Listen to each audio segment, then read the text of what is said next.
现在已经在开票的过程当中了，非常紧急，居然喊停了。你看到了什么？我们看到了什么？今天要接下来讲一下火热的美国大选续集。欢迎来到女神看世界，刘总。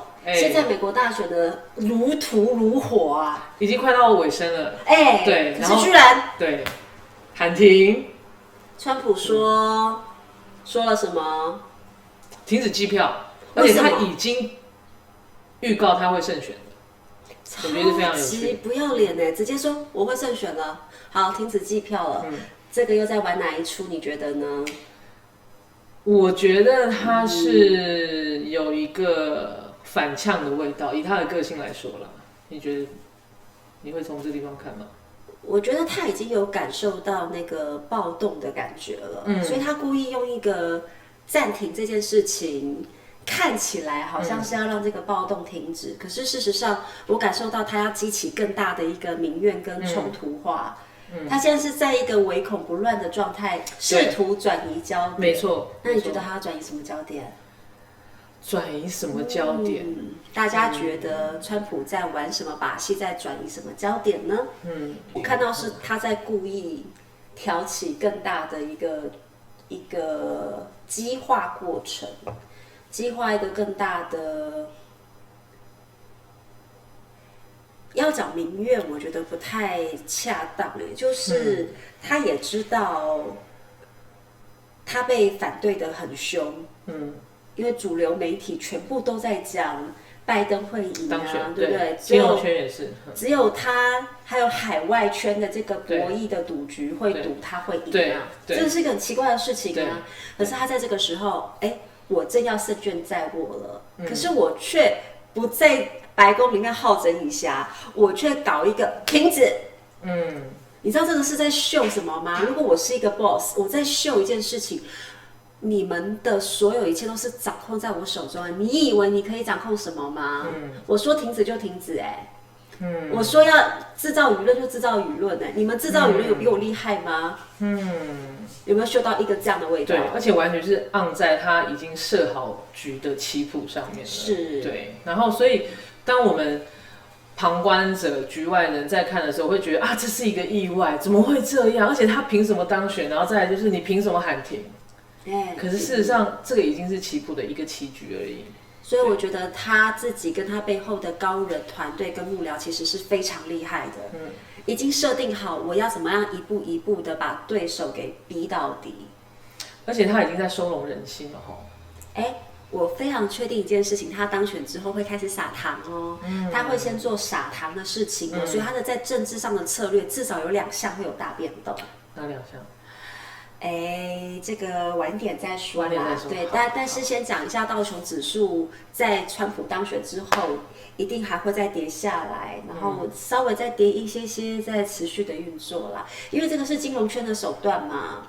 我要让大家觉得说拜登会赢，拜登当上了这个老板，这个总统，我们国运才会昌隆嘛。换成是川普当上的话，你看我们那个道琼指数，你看我们那个指数多差啊！他不是一个好的总统，他并不是天选之人。话说回来，我已经非常确定一件事情：川普在几年前要开始竞选总统的时候，他已经先相信了他是天选之人，深信不疑。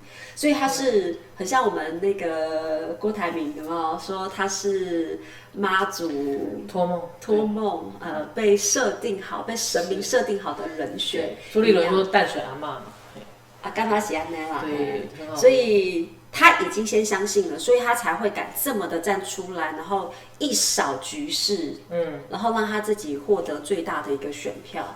那现在又反过来啦，他现在知道他在当政的这几年，其实也得罪了更多人，对，他也很清楚的知道他所作所为已经让他原本的一些铁票铁粉可能会在流失当中，对，但是他也知道，他也让了更多的人看见了他在玩什么把戏，而选择去支持他哦。所以你会看以前支持他的跟后来支持他的，其实已经是一个双向，一个 M 字形的双向两边的人马已经开始在交错了。所以你刚刚提到的是说，川普他感觉是他已经知道，他4年前可能知道他已经会当选，而且他还知道他一定会连任。对，而且其实也是代表说，我们现在看川普他在打选战的时候，他参加辩论会的时候，他都非常的好整以暇，甚至前2天就是记者在访问他的时候，访问会什么样的心情等待开票。川普说，我就是在白宫带着轻松愉快的心情开票，反正就是我一定赢嘛。我觉得。那他为什么要走这个策略？就比如说，好，如果他们跟拜登后面都有一个更大的 boss 在做这个棋局，那他们为什么要呈现一个拉锯的手段？当然啦、如果后面的大 boss 他是深懂帝王之术的，他一定有一个左翼跟右翼，然后互相在对抗，互相在制衡，才能够让他有一个得到这个世界的一个霸权手段啊。然后同时满足两块的人嘛。是啊，反正左手右手都是满足到背后的那个大 boss 而已嘛。那所以川普他早就知道自己是天选之人，早就知道他还会再连任，但是他知道在连任的过程中一定会受到一些打击，甚至。其实我觉得这些政治家、野心家，他们是非常相信算命的，相信算谱的，所以一定是有策略的，透过这样子的一个打断，好让他闪过一些意外。譬如说，我之前好几次，我也一直看到他会有被枪击的暗杀的状态。那这个状态它也会分成2个平行宇宙嘛，一个就真的死亡了，一个就是他还会再继续当选，还会继续连任。连任之后呢，我已经看到。大概4、5年后吧，有一些州已经选择独立了，而且是真的脱离了联邦政府了，这是确定看到的事情。那接下来这些联邦的一个各自独立为政的状况会怎么样？那我们可以再看一看我们的集体意识是怎么发展，而会决定这个世界性的一个变化。所以这跟你之前提到的，就是2年之后、3年之后可能会有粮食危机这个。是。像川普他之前除了美国健保他会缩减之外，他已经在做这件事情了。那另外一个就是世界粮食组织，他也之前就已经发生一件事情，就是因为美国财政缩编，所以过去美国是世界粮食组织最大的澳元国，然后。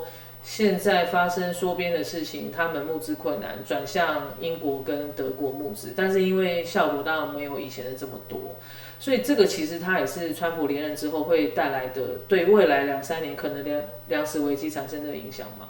我会先往前面讲一下，你看美国过去的这些好莱坞的电影都在塑造什么？都在塑造美国是一个老大哥。对，世界上各地有任何需要美国的地方，美国一定是第一个倾囊相助的。而且在那个好莱坞的这些 Marvel 的电影，全部都是英雄主义啊。所以美国的白左都一直在打的就是。我们是英雄，而且我们可以拯救世界，而且只有我们可以拯救世界。对，然后他们也一直在把俄罗斯 Russia 给妖魔化，或者是把他们往一个比较间谍的地方，然后很万恶的共产的地方去做一个扑朔嘛。但是川普已经不走这一套了，我要把老大哥的形象跟我对这个世界各地的原傲，我已经完全的收摄回来了，因为我们已经快穷死了，我的人民都已经要没饭吃了，而且 ACA 的政策就很像我们台湾的健保一样，灰得一塌糊涂。没错，灰多少？以他现在以2020的那个美国的国债呢，他其实已经是负债26兆。美元哦，26兆美元，26兆美元呢？对，26兆美元。那所以我觉得川普他的收摄回来是很有道理的啊。对啊，我都吃不饱了，还帮别人什么鬼啊？是啊，家里的米仓已经没米了，是啊，然后还在顾失，这是非常荒谬的一件事。我觉得是非常荒谬，就只是为了一个社会的一个原道主义，或者是维持一个国际形象。我们台湾以前也常常在做这种事啊，对不对？我们的基层都已经非常辛苦了，还一直把钱搬过去去帮一些名不见经传的国家。对，大家都在做同样的事，为的就是一个国际的一个认同，或者是一个形象的自我认同嘛。对，川普没有再给你来这一套啊。所以其实也代表一个美国人他们的一个集体意识，从奥巴马到川普，我觉得他也像是越来越迈向真我，至少真实的自己。我有发现到，就是无论是民主党或共和党，他们两边有一个很奇妙的状态。照理讲，就是共和党他们看起来比较像是保守的，对，比较是封建主义多一点的资本家，但是他却推出一个做法非常左派的总统，像那个川普 Trump， 他就是一个很直接啊，打击犯罪啊，我管你嘞，我拍桌子我说怎么干就怎么干，我是一个说到做到，不说也做到的人。可是好奇妙哦，这个这么特别的气质，像是白左般的气质的人，他居然是共和党。共和党对。可是民主党看起来是这么自由啦、飞奔啊、洋溢啊，可是他们推出来的总统却是非常的，看起来是封建的，比较老派的，然后是看起来是父权主义的。对。两个都父权啦，但是两个人的气质居然是代表他们的那个党派的相反运作，我觉得这是一个非常特别的状态。对，你看像我们台湾的那个国民党，推出来的人选真的就是那个气质，我们进步党就推出来的就是那个气质，是非常符合的。对，可是这两个党居然交叉比对下来，居然是一个截然不同的气质，对，我觉得在美国这个现象非常有趣，一个是披着资本主义的社会主义者，对，然后另外一个是披着社会主义的资本家，对，这非常的奇特。所以我发现一件事情，美国已经在跟我们全世界示现一个状态，甚至是跟我们全体人类示现一个状态，那个状态就是所有的旧脑就该要瓦解了。虚假不要再存在了呀，对不对？跟我们现在真的进入了保平世纪的状态是一模一样的，而且在12月份开始完全的瓦解。你不要再装了，我也不要再装了，你也不要再装了，我们没有任何一个人可以装了。所以拜登的丑闻刚刚好而已，而且在半年前，我们的那个川普的阵营早就已经开始在运作了，他早就已经收集好各种证据了呀。对。所以在接下来，你觉得川普他如果他已经是确认当选的话，就是你读到的所有的迹象都是他会当选。是。那你觉得对美国来说，第一个就是说可能会有一些州在未来4-5年可能会独立了。那目前看来是比较是西部的州啦。然后另外一个是对国际的影响上，你觉得除了粮食危机之外，然后你说道琼指数它可能会有一个必须的发展，就比如说它今年度创高29000多点，现在27000多点，然后可能年底又会有一个回撤，然后它就是有个发展。那除了这个之外，对整个国际的局面会有什么样其他的影响呢？我明年1月会好好的买一下美金。为什么？我们没有负责哈，我们只是提供一个参考而已。是我会买啦，对。对1月份之后，那个川普确定继续1月6号啦，1月6号是一定就是直接就是，反正他也没有离开过啦。对。那他确定继续做下去的时候，我觉得 Trump 他只会手腕越来越强烈。他只会在这1-2个月，为了要安抚大家暴动的心情，或者是被挑起来的那些民怨，像他现在讲的一个 stop， 其实就是一个转移焦点的手段嘛，让大家在说 stop， 发生什么事？然后有人居然敢做这件事，有人敢用这个策略。对啊，对，我觉得真的是好敢哦，也不意外他的性格啊。好，那接下来他的那个手段会更加的强硬了包含。你说他只会退出那个世界那粮食救援组织而已嘛？不，他会很多东西都开始退出。然后他对中国更不手软。为的是什么？我的国家已经非常缺乏粮食了，我的国家已经开始缺乏很多的金融，我的外债已经过高了。我现在要做的就是开始要补洞啊！我要怎么补洞？如果我的国家里面有太多的一些资本家已经把他们场外移到外面，我现在要把他们造回来的时候啊，所以不只是那个中国的税会更高，我觉得很多地方的税都会更高。我第一个看到就是港口贸易的这个部分，可能还会有一些减少那个贸易的逆差了，对，然后。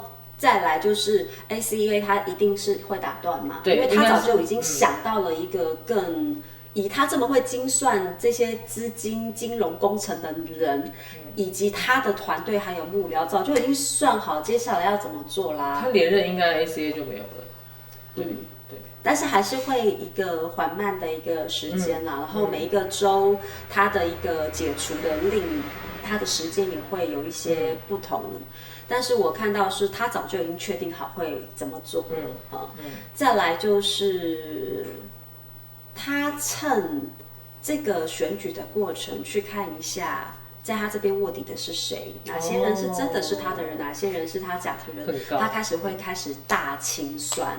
我觉得官员的一些大清算会真正的开始，所以接下来可能 FBI、CIA 很忙哦。佛奇就会走了吧？就是美国那个疫情那个。那他说的大清算当然包含，我觉得无论是中共啦、Russia 啦，还有一些其他的伊朗啊。有吗？现在蛮紧绷，现在就是跟伊朗之间的是真的很紧绷，紧绷到可能会有些警告。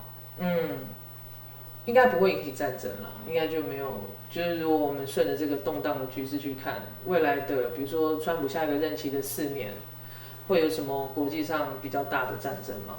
可是战争真的是我们真的来不及来一个大战争，因为病毒已经变异了，而且我上次有说过，第2代、第3代也出来了。前几天的新闻也讲到那个哪里啊？比利时吗？比利时、德国、法国，像我们前几天就看到德国、法国接下来会有一些暴乱，也很严重了。暴乱，因为长期以来的一些问题都没有被处理嘛。对，法国又封城，所以有一些动乱又会出现了。所以来不及有什么样战争的状态，我们光大家全体去对抗，你看不见，但是却感觉得到的这个病毒，或者是这些身体生命的一个直接威胁的无形的敌人都来不及了。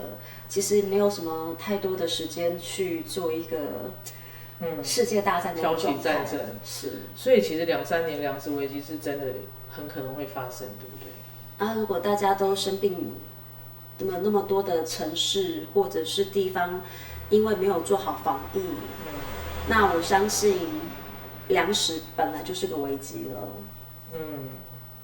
人会变少，因为疫情的关系。对，那像中共那边、大陆那边，水灾退了，对，现在是退了，但是更多的病毒已经开始在肆虐了。我已经看到很多那种黑黑的小点点肆虐在中国的这个国家。你说这1-2年的事情吗？对啊，感觉这几年不是很好挨吼。谁说2012年是世界末日？他妈的，讲这种人是白痴。2020年之后，那个才是我们整个全体人类跟全体世界一个很严峻的考验的开始。所以为什么我们人类会需要在这个时间点需要这个东西呢？如果你不打破这个虚伪，你不再打破这些，我还像要透过帮助别人，然后才有一个好人的形象。如果我不是完完全的回到我自己的身上，照顾好我自己，去看清楚我自己的需求。如果我们每一个人就是一个国家，我们自己的意识就是总统，那我们要怎么样的把自己照顾好？你去看一下。在奥巴马之前的每一任总统，大家都急着要当好人。对啊，理想自我的包袱。是啊，可是到了川普，我就是神经病，我就疯子啊！而且我还可以演出我很疯给你看。你事实上去看他的脸，他是个严肃的人。对，他并不是一个这么 k 笑的人。但是他知道很多时候这是必要的手段，就像是人民已经这么废了，他很清楚的知道，如果再把 ACA 的这个制度去执行下去。人民一直长期的收到这些照顾啦，被呵护啦，对，你看最后会怎么样？一派涂地而已啊，人只会变得更废。这个让我想到，你还记不记得我们那个时候帮那个奥迪，台湾有一个很美的一个海岸线，在奥迪，非常美。然后奥迪那边呢有一个民宿叫做苏格猫迪，那苏格猫迪的主人呢，我们都叫他猫哥。那猫哥很妙，他很喜欢去帮这些东南亚的移工去做服务。那他常常会在他的脸书上面去做一些募物资啦，然后他常常做那些物资的动作，然后来帮助这些移工能够有，而且是船上的移工，然后有更好的一个物质的生活。那我们刘总就受到感召，然后就招寻了我们这些好朋友，那我们就到处去募资嘛，募这些物资。那我们自己也想要表现一下心意，然后我们就一起去那边看他。哇！你知道那个猫哥当时收到了这些我们的，他很真性情，对，好感动。你可以看到，哇靠，一个哲学家的男人，然后马上流下眼泪，流眼泪的硬汉。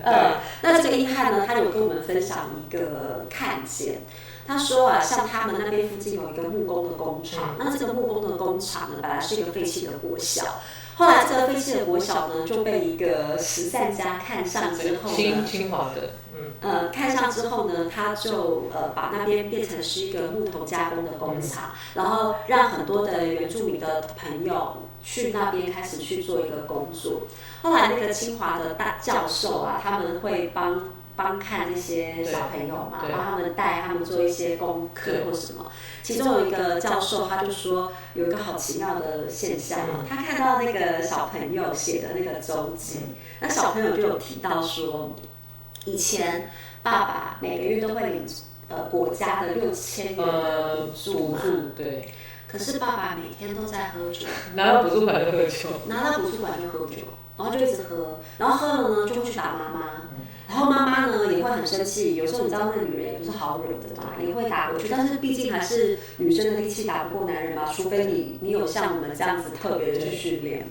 所以你知道孩子就会看到为什么爸爸常常去喝酒，然后喝酒了就揍妈妈，然后妈妈就整天那边哭天抢地的。可是孩子说好奇怪哦，当这个爸爸们他们呢去牧场，去那个木工工厂工作之后啊，整个变了耶。他说：“爸爸居然不再喝酒了，因为那个工厂它有要求，就是你要上班之前你要做检测，你不可以喝酒来上班，因为其实也是保护他们，因为那个木工的工具其实有些蛮危险的。对，然后就是不再喝酒之后嘛，小朋友都说好奇怪哦，我爸也是自发性的不再喝酒了，而且呢，他会拿钱回家，然后。”那个地方，他们又为了那个女性，就是做了一个什么拼布的一个工厂，然后就让那个女性的同胞，尤其是原住民同胞，去那边去做一个布，因为他们的手艺非常好嘛。孩子们就说奇怪了。妈妈每天可以笑呵呵去工作，他们觉得很开心。结果他就会看到爸爸妈妈两个人很要好的手牵手出去玩，对，然后一个人在家。对。所以当我听到猫哥的这个分享之后，我觉得人还是想要靠自己的努力去获取他所想要的，没有人想要被救济，所以可以救急，可是不能救穷。但是长期以来，这些人民已经被救济习惯了，他只会让自己更无力啊，他会觉得我更没用啊。所以我有看到 Trump 他从一个最基层的状态去把它勾起来。第一个，我退出那些什么巴黎协定啊，然后我拒绝全球化的金融啊，他其实要做的就是让我的人民都有工作去做。接下来他开始在打断这些药厂，有没有？他鼓励这些医师啊、药师，你们可以去别的国家买，不要只是跟我们国家的这些药厂去做生意。他很鼓励这个，就是这个反而他是觉得要全球化的。那接下来呢，他就开始把 ACA 这些会养废人民的制度给废掉。我不要你们变废嘛，你要好好活起来啊！你瞧瞧他在那个谁是接班人里面的那个嘴脸，谁是接班人里面，他动不动就 You are fired， 是不是 ？You are fired， 为什么？因为你要靠你自己的努力，你才会知道自己的努力是多么的珍惜而且可贵。他好像也在教大家一个，就是我们得先真实的面对自己。不要只是以为自己是无能为力的。他好像也有带到这个东西。对啦，但是我们并不是说 Trump 多好多好，而是说他对于这个世界、对于这个时代的一个重要的神圣意义，其实就是在教我们如何面对真实。刘总，你知道现在的战况激烈到，听说少了31万票31万票是，你就知道为什么川普要先喊停了吧？